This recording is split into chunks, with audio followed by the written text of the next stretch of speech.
अयोध्या के राजा दशरथ के 3 पत्नियां और 4 पुत्र थे। राम सभी भाइयों में बड़े थे और उनकी माता का नाम कौशल्या था। भरत राजा दशरथ के दूसरी और प्रिय पत्नी कैकेयी के पुत्र थे। दूसरे 2 भाई थे, लक्ष्मण और शत्रुघ्न, जिनकी माता का नाम था सुमित्रा। जब राम को एक तरफ राज तिलक करने की तैयारी हो रही थी, तभी उसकी सौतेली माँ कैकेयी अपने पुत्र भरत को अयोध्या का राजा बनाने का षड्यंत्र रच रही थी। यह षड्यंत्र बूढ़ी मंथरा के द्वारा किया गया था। रानी कैकेयी ने एक बार राजा दशरथ की जीवन की रक्षा की थी। तब राजा दशरथ ने राम, सीता और लक्ष्मण वनवास के लिए निकल पड़े। रास्ते में उन्होंने कई असुरों का संहार किया और कई पवित्र और अच्छे लोगों से भी वे मिले। वे वन चित्रकूट में एक कुटिया बनाकर रहने लगे।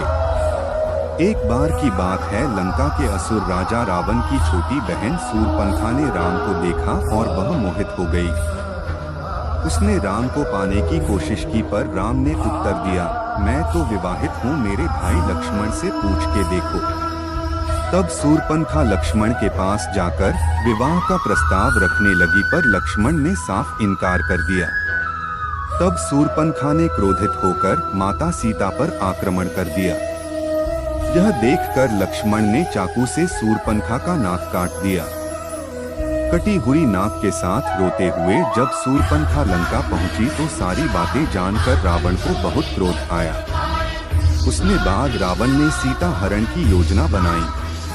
उन्हें कुछ भी मांगने के लिए पूछा था, पर कैकेयी ने कहा, समय आने पर मैं मांग लूंगी।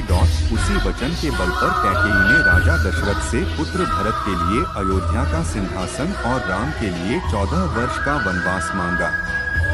श्री राम तो आज्ञाकारी थे, इसलिए उन्होंने अपने सौतेली माँ कैकेयी की बातों को आशीर्वाद माना और माता सीता और प्रिय भाई लक्ष्मण के साथ 14 वर्ष का वनवास व्यतीत करने के लिए राज्य छोड़कर चले गए। इस असीम दुख को राजा दशरथ सह नहीं पाए और उनकी मृत्यु हो गई।